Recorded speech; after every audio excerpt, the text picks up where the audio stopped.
मी माझ्या हिंदू धर्मासाठी काही झालं तरी माझ्या हिंदू धर्माकडे वाकड्या नजराने बघणाऱ्या लोकांना मी जागेवर ठेवणार नाही। मी धर्म रक्षक म्हणून समाजामध्ये फिरेन ही शपथ घेऊन तुम्ही सगळ्यांनी इथे गेलं पाहिजे। तरच संभाजी राजांच्या समोर तुम्ही नतमस्तक घेऊ शकता, नाहीतर डोक्यावर टोप्या घालायच्या भगव्या आणि धर्म रक्षक लिहिलं झालं आणि मग कोणीतरी काहीतरी खिशात टेकवलं बदललं इस्लाम मध्ये, त्याचं नाही चालणार। इथून असलं पाहिजे, भगवा आपला रक्ता रक्तात असला पाहिजे हृदयामध्ये आणि प्रत्येक नसामध्ये संभाजी राजे बसले पाहिजे।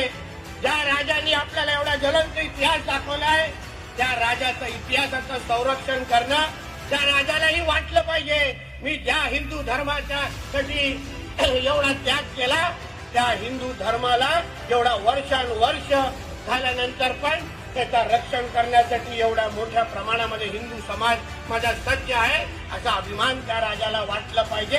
हे तुम्ही तुमच्या कृतीतून झालं पाहिजे।